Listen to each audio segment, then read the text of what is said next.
Bonjour à toutes, bonjour à tous. Bonjour Fabrice Santoro. Bonjour. Merci d'avoir accepté l'invitation du Républicain Lorrain ici, au cœur de la rédaction du journal Avoipi. Nous sommes à la veille de l'édition 2010 de l'Open de Moselle, dans lequel vous vous êtes fortement investi. Avant les premières balles aux arènes de Metz, je vous propose, Fabrice, de disputer pendant une trentaine de minutes des échanges nourris. Pour votre face au lecteur, Emmanuel, Alexandre, Pascal, Guy, Annie et Christian ont choisi 3 thèmes. Pendant ces 3 manches, on va d'abord s'intéresser à vous, à votre vie en dehors des cours. On s'arrêtera ensuite sur le joueur que vous étiez et on finira bien évidemment sur le jeune dirigeant de tournoi que vous êtes désormais. On va commencer, Fabrice, avec une première question d'Annie, une question d'actualité très très brûlante.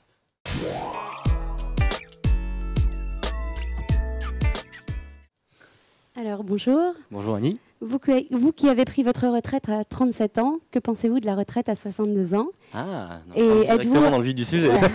Et êtes-vous un retraité heureux?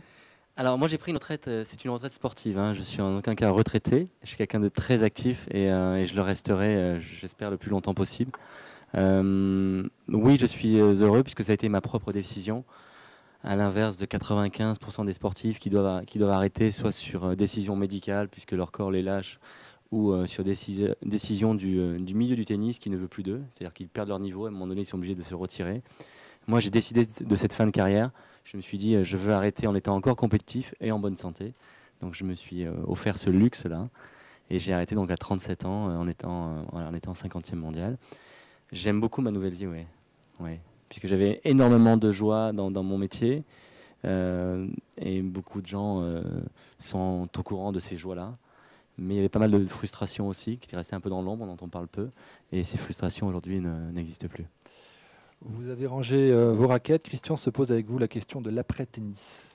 Effectivement, la reconversion, c'est une autre étape dans votre vie, bien sûr. Et est-ce que c'est un besoin d'occupation ou c'est simplement l'envie de relever de nouveaux challenges?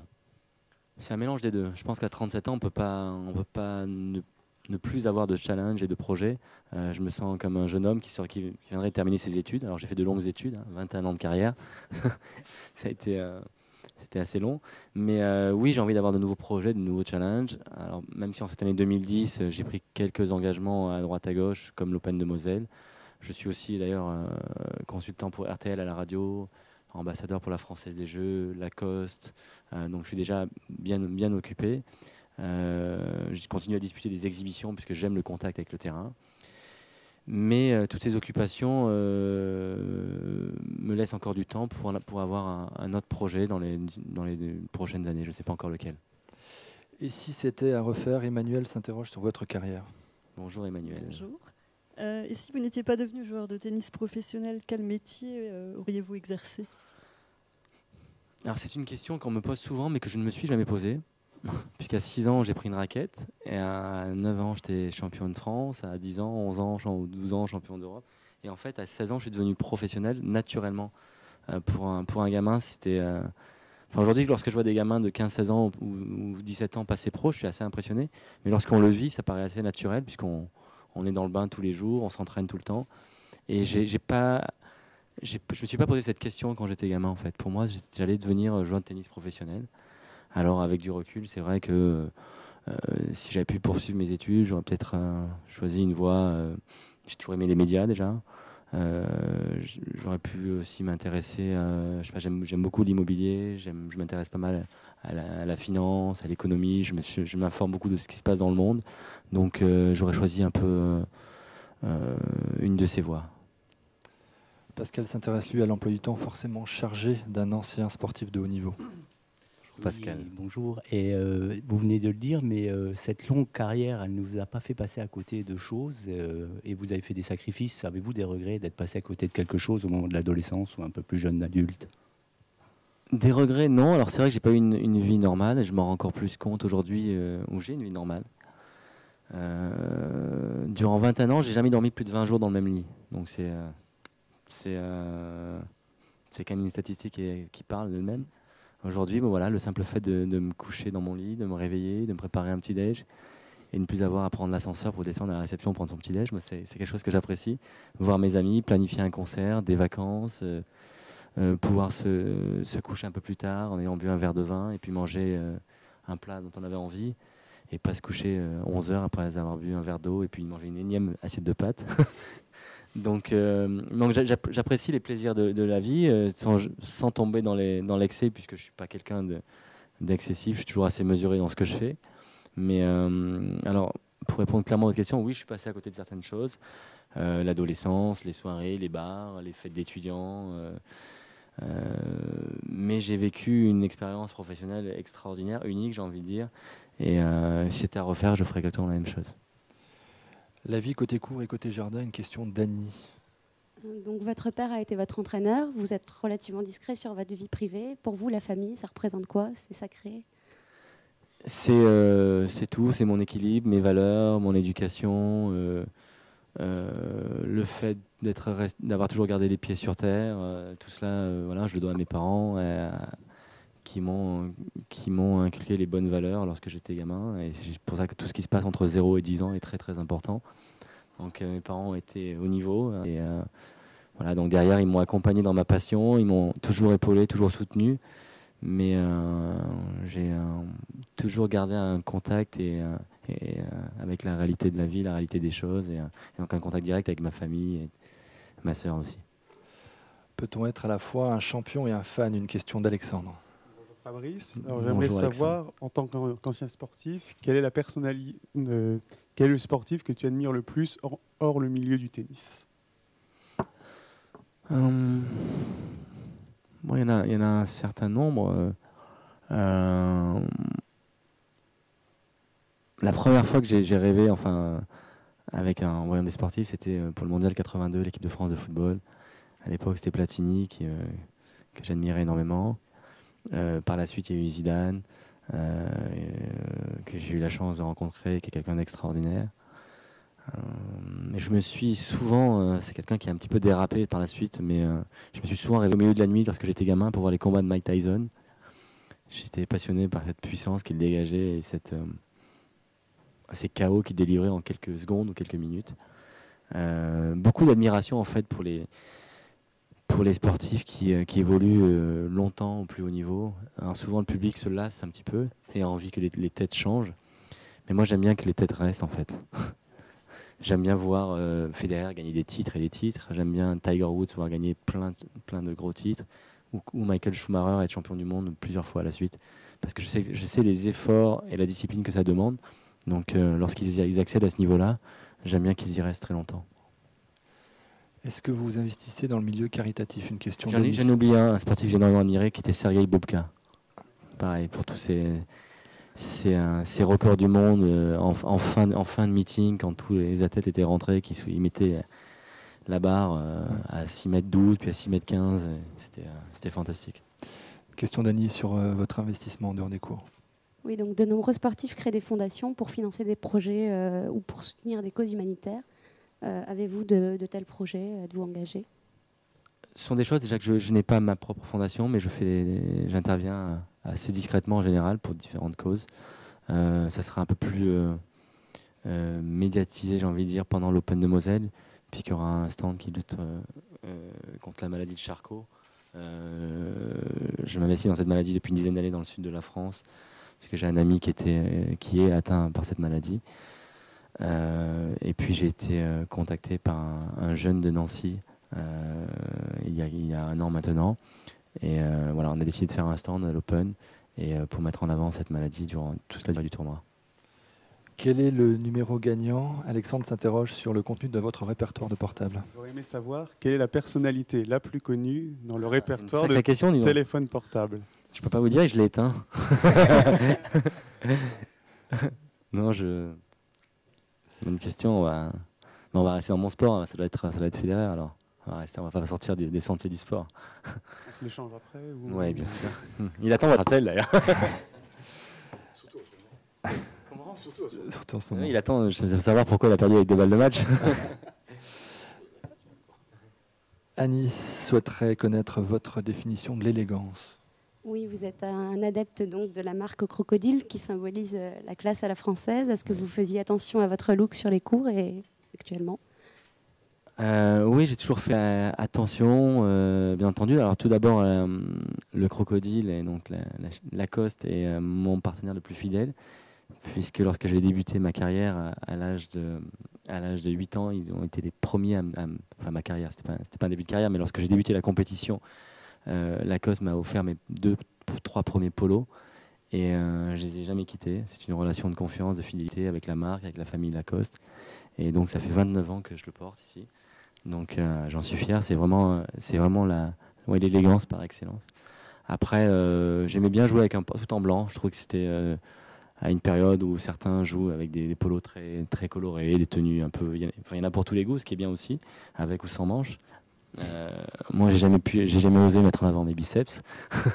C'était malvenu, je crois. Et donc voilà, j'aimais bien jouer en blanc et je trouvais que c'était très, très élégant. Il sera au Stade de France le 25 septembre. Question d'Alexandre sur le français le plus populaire des sondages. Voilà. Alors, j'aurais aimé savoir, est-ce que tu as déjà écouté le dernier CD de Yannick Noah et que penses-tu de ces différentes prises de position dans l'actualité? Alors là, on parle du sportif qui a eu la plus belle reconversion, hein, la reconversion la plus brillante. Et rien que pour ça, c'est chapeau, parce que gagner Roland-Garros en 83 et puis faire le Stade de France en 2010, respect. Ensuite, c'est vrai qu'il est très aimé des Français parce qu'il a un charisme exceptionnel. J'ai rencontré beaucoup de gens. J'ai eu la chance de rencontrer beaucoup de gens importants dans ma vie et Yannick a un charisme à part, vraiment. C'est quelque chose qui est inexplicable, mais lorsqu'il rentre dans une pièce, il dégage vraiment quelque chose. Sa musique, ça ne correspond pas trop à mes goûts musicaux, mais je vais essayer d'aller au Stade de France samedi prochain, puisque si j'arrive à faire un aller-retour, quitter Metz pour la soirée, j'aimerais bien le voir, parce que c'est un événement qui ne se rate pas avec ce que j'ai vécu à ses côtés, notamment la Coupe Davis en 91. J'ai envie de le voir dans ce stade magnifique. Et sur ses prises de position, il fait souvent du bruit quand il s'exprime. Hein. D'ailleurs, je me pose parfois la question de savoir c'est pas ce qu'il recherche avant tout dans ses déclarations, notamment politiques. Voilà, il y a du bon et du mauvais. Je le rejoins pas toujours, notamment dans ses démarches politiques où il avait dit certaines choses, certains propos qu'il n'a pas tenus derrière. Mais c'est un homme exceptionnel, sans aucun doute. Dernière question de cette première manche avec Annie qui vous interroge sur votre nouvel emploi du temps. Oui, donc quelle est la chose que vous ne pouviez pas faire quand vous étiez professionnel et que vous faites maintenant que vous êtes retraité? M'occuper encore plus de ma fille. Voilà. C'est vrai que je parle souvent de ma fille Jenny parce que je suis devenu papa à 28 ans et je me disais, bon, moi, sportif arrête vers 30, 31. Donc, le jour où elle va rentrer à l'école, en maternelle, je pourrais être à la maison à plein temps. Et puis, en fait, j'ai prolongé le plaisir. Je suis resté sur le circuit jusqu'à 37 ans. Aujourd'hui, elle vient d'avoir 9 ans. Et donc, j'essaie de passer un maximum de temps avec elle. En fait, je fais tout. Voilà. Lorsqu'elle est avec moi, je fais tout du matin à l'école jusqu'au coucher. J'explique ça à un ami récemment. Je suis mère au foyer 10 jours par mois. Voilà.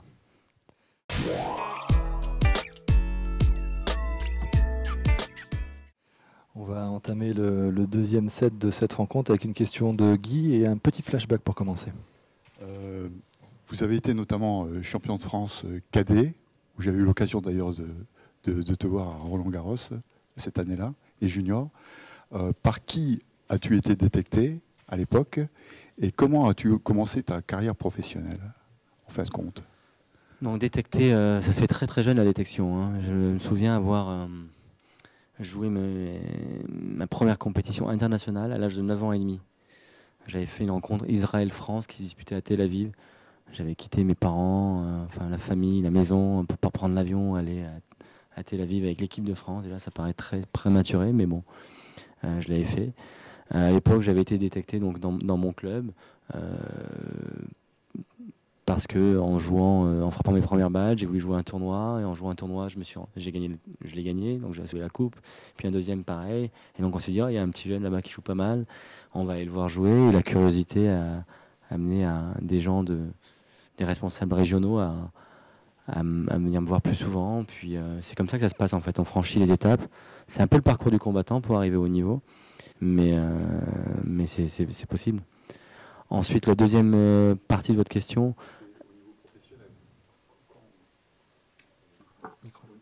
Au niveau professionnel, Comment avez-vous démarré le circuit professionnel? Alors, le circuit professionnel, je me souviens d'une discussion avec mes parents et mon entraîneur de l'époque, qui était Luigi Borfia.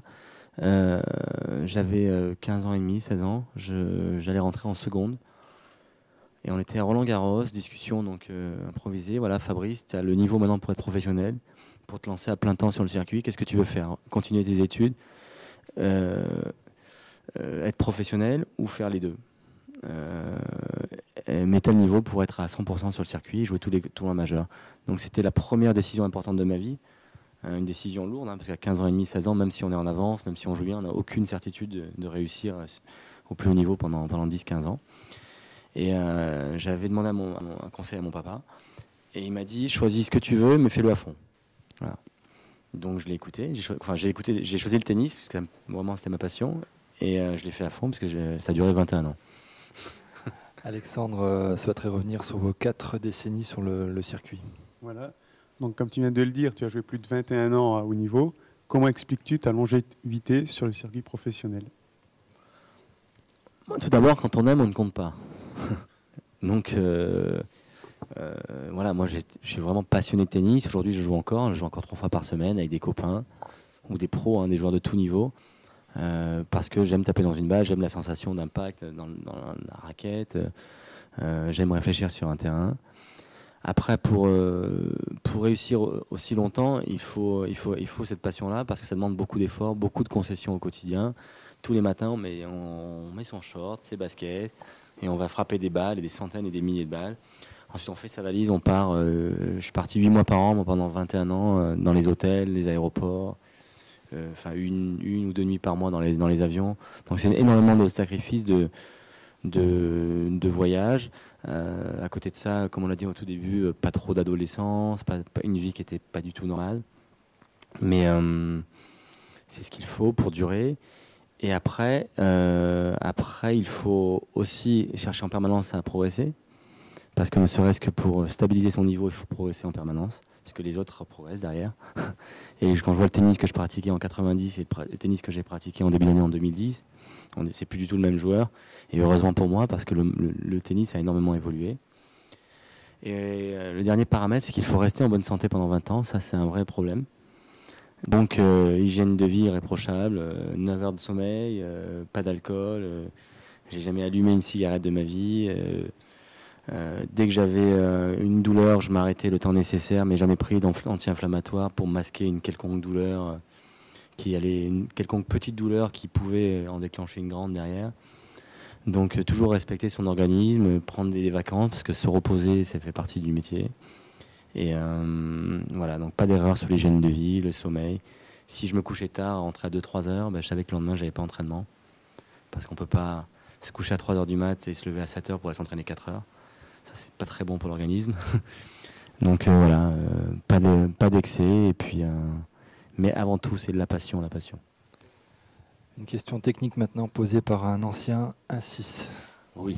Eh bien, écoute, tu sais que ton jeu, bien qu'atypique, revers à deux mains, coup droit à deux mains, n'a pas fait beaucoup d'émules à haut niveau. Je pense qu'on s'en est bien rendu compte. Penses-tu que ce type de jeu n'est plus d'actualité ou n'est pas adapté, je veux dire, aux contraintes physiques du tennis moderne? Je pense qu'aujourd'hui, c'est très compliqué. On verra peut-être un joueur à deux mains réapparaître, mais en tous les cas, ça sera un joueur à deux mains moderne. Il jouera pas de la même manière que moi, parce que aujourd'hui, c'est trop compliqué de lutter avec les joueurs actuels en jouant uniquement en déviation, en servant moins fort, en frappant moins fort dans la balle, en essayant de jouer aux échecs plutôt qu'au tennis, quoi. Donc si un demain ou dans 5 ans, un joueur à deux mains arrive sur le circuit, ça sera un joueur capable de servir à 210 km/h et de frapper très fort en courant et en revers. On reste dans la technique avec celui qui est le président du club de tennis de Haut-Concours à côté de Metz. Oui, pourquoi dans votre carrière, à un moment, quel a été le déclic de changer votre jeu? Vous êtes levé un matin et vous avez dit... C'est une question de survie. C'est une question de survie. Vous êtes levé, vous avez dit change de jeu, vous avez été conseillé En fait, j'avais pas le choix, c'était soit changer de jeu, soit je passais à autre chose. Puisque dans les paramètres qui font que j'ai duré, il y avait aussi, le plaisir a toujours été quelque chose de très très important pour moi. Et en 89, lorsque j'ai débuté, je m'amusais.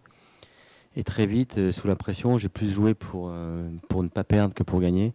J'étais un peu dans l'obligation d'avoir des résultats en permanence pour éviter la critique. Et en jouant pour ne pas perdre, ben, je me suis un peu renfermé sur moi-même. J'ai commencé à défendre uniquement, alors qu'au départ, j'étais plutôt créatif sur un court. Et en reculant, en devenant uniquement un joueur défensif, j'ai perdu le goût et le plaisir du tennis. Et en 96, je voulais carrément mettre un terme à ma carrière. Je me dis, bon, si c'est pour jouer comme ça, avec, sans le sourire, autant faire autre chose de ma vie. Et puis, avant de jeter définitivement l'éponge, je suis allé voir mon père. Je lui ai dit, mais qu'est-ce que je dois faire? Je m'amuse plus, j'ai plus envie de jouer. Et il m'a dit, bah, si tu veux continuer, il faut que tu joues comme ça, comme ça et comme ça. Et on a regardé ensemble les cassettes de mon enfance, de mes débuts. Et il m'a dit, voilà, ce que tu faisais quand tu avais 10-12 ans, tu peux le faire chez les pros. Tu dois jouer, tu dois redevenir très créatif sur un terrain, tu dois aller vers l'avant, tu dois commencer la pratique du double, tu dois à nouveau jouer avec le sourire en t'amusant, et tu verras que c'est comme ça que tu seras le plus efficace. Et en fait, cette discussion a déclenché et a relancé ma carrière, et m'a permis de vivre une vraie belle deuxième carrière. Puisqu'au moment de cette discussion, j'avais gagné un titre en double, et lorsque j'ai rangé mes raquettes en janvier dernier, j'avais 32 titres. Donc j'en ai gagné 31 dans cette deuxième partie de carrière. Question de Guy, justement, qui vous aurait bien encore vu sur les cours en 2010. Justement, c'est la question. Bon, je rebondis là-dessus, si tu veux. Bon, tu as arrêté ta carrière en simple, d'accord, mais tu aurais pu être compétitif quand même en double, puisque tu étais quand même dans le top 10 quand même en double, quand même encore actuellement. Alors je pense que on aurait bien voulu te voir encore en double. C'est très gentil, merci beaucoup. Mais moi aussi, je me serais bien vu sur le cours, mais le problème, c'est que pour arriver sur un cours présentable, il faut faire des centaines d'heures dans les sous-sols, l'entraînement physique, la rigueur, les voyages, les frustrations d'une vie un peu décalée. Et ça, je voulais plus, voilà, tout simplement. Et très honnêtement, j'étais plus prêt à accepter les contraintes du métier. Donc, comme je n'envisageais pas ce métier à moitié, il valait mieux que je passe à autre chose. Voilà. Mais c'est vrai que j'aurais pu continuer en double et en simple aussi, hein, puisque le dernier match de ma carrière, je l'ai joué face à Silic, qui était 10e mondial en Australie. On a fait 7-5, 7-5, 6-3. J'ai pas eu l'impression d'être ridicule. On reste dans la technique avec une question d'Emmanuel cette fois-ci. Quel est le coup de tennis que tu préférais exécuter? Il y en a deux. Enfin non, il y en a trois. Il y en a pas mal. J'ai toujours aimé faire des lobes. Voilà. J'ai toujours aimé lober, notamment en double. J'aime jouer mon coup droit à slicer parce que c'est un coup droit qui... Il y a beaucoup de revers slicés sur le circuit, mais en coup droit, non. Donc c'est un coup qui est unique, serait un peu prétentieux, mais qui n'existe pas vraiment. et jouer l'amorti aussi. Voilà. Aucun coup puissant. Coup de toucher. Votre numéro 1 à vous, c'est une question signée Alexandre. J'aurais aimé savoir qui est ou quels sont les tennisman qui t'ont le plus marqué durant toute ta carrière. Il y en a deux, surtout. Et donc Agassi et Federer. Agassi, puisqu'il est arrivé sur le circuit en 86, c'était un joueur qui arrivait à Paris avec son short en jean et les cheveux décolorés, et plus que décolorés, puisqu'il avait une perruque visiblement. Et il frappait extrêmement fort. Et à l'époque, ça a été vraiment un joueur, on se dit waouh, qu'est-ce que c'est que cet Américain qui est capable de frapper aussi fort dans la balle. En 86, et lorsqu'il a arrêté en 2006, 20 ans plus tard, il faisait toujours partie des 10 plus gros frappeurs du circuit. Donc il a réussi à traverser comme ça le temps avec une frappe de balle exceptionnelle. Et puis en dehors du cours, je trouve quelqu'un qui s'est énormément amélioré, qui est devenu quelqu'un de très sympa, très agréable à côtoyer. Ensuite Federer, pourquoi? Parce que c'est la classe et l'élégance. Même s'il n'a pas le crocodile, il est très élégant sur et en dehors du cours. Alors les gens ont l'habitude de le voir durant ses matchs où il peut jouer 3-4 heures, il n'y a toujours pas une mèche qui dépasse, le bandana, tout se passe bien, on a l'impression qu'il ne transpire pas. Mais derrière ça, il y a un gros travailleur, quelqu'un qui travaille très dur, notamment physiquement, avec un entraîneur qui s'appelle Pierre Paganini, qui est certainement un des meilleurs préparateurs physiques au monde. Et voilà. Et puis Roger était en dehors du cours une personne exceptionnelle, vraiment. Vous étiez la bête noire de Marat Safin. Quelle était la vôtre? Question de Pascal. Voilà, donc quel joueur n'aimiez-vous pas rencontrer au niveau du jeu ou au niveau de l'attitude sur le court? Au niveau du jeu, c'était Kafelnikov. Voilà, je l'ai joué 6 fois, je crois que j'ai perdu 6 fois. C'est le seul joueur que j'ai joué comme ça autant de fois sans jamais réussir à le battre. Et pourtant, il n'était pas désagréable, on s'entendait bien, mais sur le terrain, on s'entendait mal. Une attitude que vous n'aimiez pas? Une attitude, j'ai eu un seul problème en 21 ans de carrière, c'était face à Berdych à Wimbledon. C'est un joueur très arrogant et mal poli et pas fair play du tout. Voilà. Jamais de problème avec Kiefer, l'allemand, qui est assez arrogant aussi. Oui. C'est vrai, ouais. C'est vrai, Kiefer est assez arrogant sur un court. Dans sa manière de bomber le torse, de provoquer l'adversaire. Mais non, pas de problème avec lui. Sa maman est française, donc ça aide les rapports. Vous en étiez un spécialiste, cela n'a pas échappé à Emmanuel. Quelles sont tes plus belles victoires en double? Victoire en double. Alors, il y a des titres, notamment l'Open d'Australie, 2 avec Michael Laudra, plus le Masters à Shanghai. Et puis, il y a des doubles importants en Coupe Davis. Et je pense notamment à 2 en 2001 à Melbourne, lorsqu'on gagne la Coupe Davis. J'avais joué le samedi un double capital, puisque c'était avec Cédric Pioli, on était à 1 partout. On avait joué contre Hewitt et Rafter, un double remporté en 4-7, qui allait nous permettre derrière de gagner la Coupe Davis. Et puis un autre double à Bercy en 2002, face aux Russes, nouvelle finale de Coupe Davis. On a 1 partout une nouvelle fois, on joue un double face à Kafelnikov-Safin. Je suis aux côtés de Nicolas Escudé. Et on remporte le double en 5-7. Et voilà, je pense que sur ces 2 doubles, j'ai dû jouer peut-être les 2 meilleurs doubles de ma carrière. Et j'en suis fier parce que c'était 2 doubles très très importants. On passe maintenant à une question de génération avec Guy. Oui, alors tu as presque répondu tout à l'heure à cette question, parce que moi j'admire également Federer. Pour moi, c'est le meilleur joueur. Mais des 2 générations que tu as jouées, Noah, Sampras, Becker, Edberg, Agassi, puis l'actuel avec Federer, Nadal, puisque Nadal est quand même un très grand joueur actuellement. Quel est pour toi le meilleur joueur de tennis de ces 2 générations?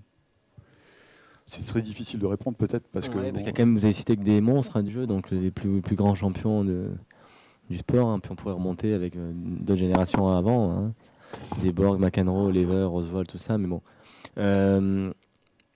Moi, je mets toujours Federer parce que parce qu'on s'entend bien, parce que son tennis est très élégant.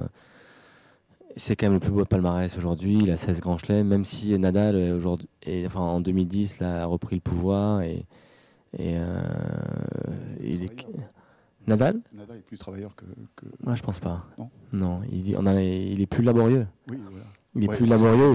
Ça lui demande plus d'efforts de gagner ses matchs. Ouais. Mais sur le terrain, lorsqu'on les voit, on aurait envie de dire Nadal travaille plus dur. Parce que de toute façon, ce qu'il nous montre il nous montre plus de douleur dans sa manière de jouer au tennis. Mais en amont, le travail est identique. Il est aussi important chez Federer que chez Nadal. Les 2 travaillent vraiment dur. De toute façon, il n'y a pas de miracle au niveau. Voilà, donc j'ai un faible pour Federer. Mais bon, ce que réalise Nadal en termes de puissance, de déplacement, de qualité mentale, c'est remarquable. Merci. C'est cette fois le papa d'un champion de Lorraine de tennis âgé de 12 ans qui vous pose cette question de Christian. Eh ben oui, Fabrice, j'ai cette chance d'avoir un petit gamin qui joue pas trop mal au tennis, mais toi tu l'as commencé très tôt, j'ai bien suivi, tu m'as dit à l'âge de 6 ans, c'est ça. 6 ans, oui. Mais tu ne penses pas qu'aujourd'hui on ne fait pas justement commencer trop tôt, je veux dire, le tennis aux jeunes? Ça, c'est la première des questions. La deuxième, c'est, penses-tu sincèrement que les cadences scolaires soient réellement adaptées en France pour pouvoir pratiquer le tennis de haut niveau? Ça, c'est vraiment une question qui me tient très à cœur. Quel est ton avis là-dessus? Alors moi, je pense que commencer tôt n'est pas un problème. On peut commencer à 4 ans, à 5 ans, à 6 ans. Où ça devient un problème, c'est si ce sont les parents qui mettent leur enfant sur le court. Mais un gamin qui a 5 ans a envie d'aller jouer au tennis, prendre une raquette qui traîne dans le garage, ou à 6 ans, il dit à son papa et sa maman, j'ai envie d'aller jouer au tennis, ça me pose aucun problème.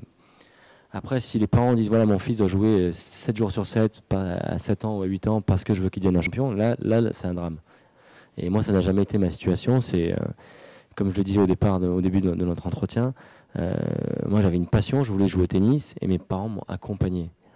Et s'ils m'avaient poussé à jouer au tennis forcé, j'aurais jamais joué 21 ans. J'aurais joué 4-5 ans pour leur faire plaisir, je serais peut-être passé pro à 16 ans, et à 21 ou 22 ans, comme d'autres champions ou championnes, j'aurais arrêté. Mais moi, c'était ma décision. Voilà. Après, sur le deuxième volet de votre question, je sais pas, il y a le ministre de l'Éducation nationale qui arrive, non, c'est ça? Ça serait bien. Il est en retard, il a raté son train. Mais c'est vrai que j'aimerais que des horaires parfois soient plus adaptés au sport ou pas forcément au sport. Hein. Ça peut être dans un domaine artistique. Moi, j'ai une fille de 9 ans qui s'intéresse peu au tennis, mais qui aime chanter, qui aime le piano, qui aime la danse. Et j'aimerais parfois qu'après l'école, à 4h30, elle ait plus de temps pour s'épanouir dans ses passions. Mais non, c'est pas le cas à l'heure actuelle. Dernière question de cette deuxième partie. Fabrice, si je vous dis le 25 mai 2004, 6h33 de jeu, Arnaud Clément, c'est un match que Christian n'a pas oublié du tout. Du tout, non. Et je crois que tu tenais beaucoup à ce record. Après, vous étiez là? Non, je l'ai suivi à la télé. Moi j'étais là. Parce que t'as eu cette chance. Et c'est vrai que, comme tout record, ils sont faits pour être un jour battus. Bon, la question est peut-être un peu folle, mais penses-tu que celui-ci de Wimbledon sera battu un jour quand même? Alors, je savais que mon record serait battu un jour, mais à aucun moment je pensais qu'il serait pulvérisé de la sorte. Alors, je suis content qu'il ait été battu par un copain, parce que j'aime beaucoup Nicolas Mahut. C'est vraiment quelqu'un de top, quelqu'un de bien. Et là, aujourd'hui, j'ai envie de vous dire que ce record ne sera jamais battu. Ça me paraît tellement improbable que dans un 5e set, 2 joueurs gardent consécutivement à tour de rôle 68 fois leur engagement.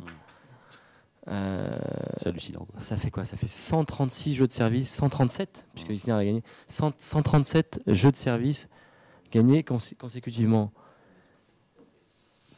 C'est pas possible, quoi. Non, donc non, je le dis, haut et fort, ce record ne sera jamais battu.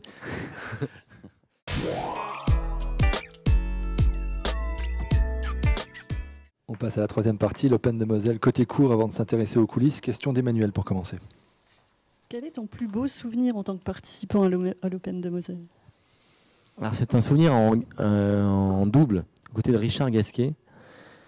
Je suis plus sûr de l'année, mais je dirais 2006. On a remporté le double avec Richard face aux Autrichiens Noll et Melzer. C'était 2005, 2006, 2008? Non, je crois pas. À l'Open? On va vérifier. 2000? On a dit 2005. 2005. Ouais, moi j'avais doute sur 2005-2006. Donc on a remporté le double face aux Autrichiens. On était mené dans le super tie-break. Donc c'est un tie-break qui se joue au meilleur des 10 points à la place d'un 3e set. On était mené 9-3. Donc on a dû sauver 6 balles de match consécutives. Et c'était une première à l'époque. Je ne sais pas si cet autre record a été battu, mais à l'époque on était les premiers à sauver autant de balles de match à la suite. Oui, il y a eu un jet de. Vous voyez, les Autrichiens se sont mal comportés sous la déception. Comment? Ils ont tout fracassé dans les vestiaires. Trop de choses. Côté coulisses, justement, une question d'Alexandre pour continuer. J'aimerais savoir pourquoi tu as décidé de t'investir dans l'Open de Moselle et actuellement, quels sont selon toi les points forts et les points faibles du tournoi? Alors pourquoi l'Open de Moselle? Pourquoi une aventure d'équipe d'abord? Durant toute ma carrière, j'ai vécu un petit peu en solitaire. Tous les joueurs de tennis vous le diront, il faut être assez égoïste pour réussir dans un sport aussi individuel que le tennis. Donc on est seul sur le court, on est seul dans sa chambre d'hôtel, on est seul parfois dans les avions, on est tout le temps seul, on est seul à trouver des solutions sur le terrain. Et je me suis toujours dit, le jour où j'arrêterai, je voudrais vivre des choses intenses, avoir des projets, mais plutôt d'équipe. Et puis le premier qu'on m'a proposé, c'est l'Open de Moselle. Puisqu'à l'époque j'étais contacté par Yvon Gérard qui est un ami, puis Julien Bouter qui était déjà impliqué dans le tournoi. Ce tournoi était à vendre, était sur le marché, et je dis ok banco, je vous suis dans l'aventure. Je connaissais peu cette région à part les semaines de l'Open, mais je me suis dit voilà, j'ai l'occasion de vivre ma première expérience de groupe avec des amis, et j'ai été joueur. En travaillant comme consultant sur RTL, je découvre la partie média. Je me suis souvent assis dans les tribunes à la place du public pour regarder les matchs. Mais maintenant, je connaîtrais l'envers du décor, l'événementiel. Et comme ça, j'aurais fait un tour complet du milieu du tennis. Donc voilà, je suis lancé dans cette aventure. Et tout se déroule bien pour l'instant. On a eu plein de bonnes nouvelles dans les préparatifs avec un tableau très relevé, le plateau le plus relevé depuis que l'Open existe. Maintenant, j'ai hâte que tous les joueurs débarquent à Metz, puisque moi, je serai rassuré quand ils seront sur le terrain, qu'ils auront fait leur check-in à l'hôtel, qu'ils seront bien installés, et puisqu'il peut toujours avoir des forfaits dernière minute qui peuvent être délicats à gérer. Mais voilà un petit peu les points forts de l'Open. C'est une région qui n'avait pas de tournoi, avec un véritable engouement pour le tennis. On va essayer de développer ce tournoi, peut-être de changer de salle dans les prochaines années, d'amener encore plus de monde. On aura besoin effectivement du soutien du public pour que ce tournoi continue à être une grande réussite. J'espère que les arènes seront bien remplies durant la semaine et le week-end, la journée comme en soirée. Et puis nous, on fera beaucoup d'efforts pour mettre en avant cette partie de cette région de France et pour convaincre les meilleurs joueurs du monde que la 3e semaine de septembre, ils doivent être en Moselle. Justement, Fabrice, les nécessaires têtes d'affiche d'un tournoi, Emmanuel voudrait rêver un petit peu avec vous. Ça va pas être possible. Ils peuvent pas cette année. Tu parlais de développer l'Open de Moselle. Est-ce que tu penses changer aussi la date? Parce que j'ai entendu aussi que ça pourrait changer dans le calendrier, d'avoir plus de joueurs justement dans le top 10. Et tu as cité beaucoup Roger Federer, qui est aussi mon idole. Et est-ce que tu lui as déjà proposé de participer à l'Open? Et est-ce que ce serait possible? Proposer, non. Parce que c'est pas raisonnable à l'heure actuelle. Puisqu'on vient de reprendre le tournoi, il faut avancer tranquillement. Et puis de toute façon, dans son planning, il n'y avait pas de place pour l'Open de Moselle cette année. Après, j'ai pas envie de dire jamais, parce que c'est pas dans ma mentalité. J'espère à un moment donné que le timing sera un peu meilleur, qu'on aura encore plus de moyens. Et avec ces moyens-là, entamer une discussion avec Roger Federer quand il sera plus proche de sa fin de carrière. Et oui, j'ai très envie de le voir un jour disputer l'Open de Moselle. L'Open de Moselle démarre ce week-end à Metz. Il y a la Coupe Davis également qui démarre à Lyon. Une question de Pascal. Oui, est-ce que tu te rappelles, là tu vas être président de l'Open de Moselle, un titre. Est-ce que tu te rappelles de l'inauguration des arènes de Metz en tant que salle de sport et de tennis, et c'était un match de Coupe Davis à Metz? Tu y étais? Contre les Pays-Bas. Voilà, c'est ça. Oui, je me souviens très bien de cette rencontre. Je suis plus très sûr de l'année. Je dirais février 2003, mais je sais pas. Non.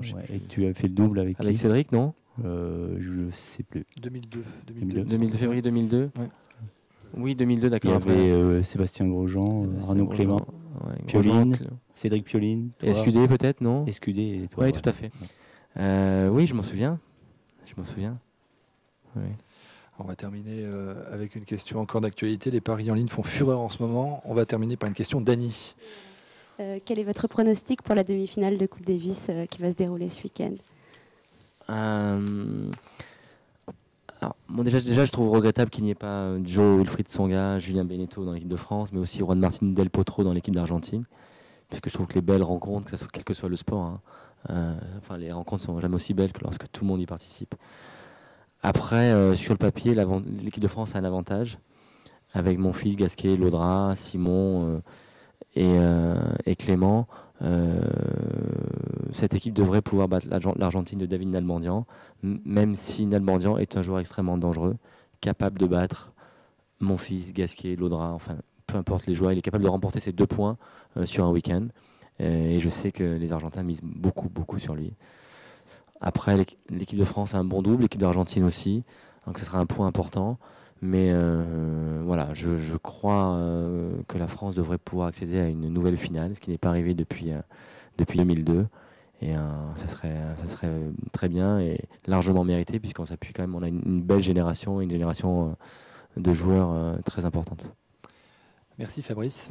Merci à vous. Merci d'avoir participé à ce Face au lecteur à quelques heures du coup d'envoi de l'Open de Moselle, qui, je le rappelle, aura lieu aux arènes de Metz du 18 au 26 septembre prochain.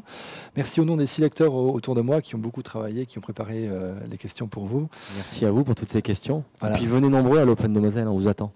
Voilà, et puis je vous donne rendez-vous dans les colonnes du Républicain Lorrain le vendredi 17 septembre, donc pour une page spéciale, et puis évidemment pour l'émission en version intégrale sur le site du Républicain Lorrain. Merci Fabrice. Merci à vous. À bientôt. Et voilà. Ça a été? On l'a refait? Ça c'était l'échauffement. On recommence.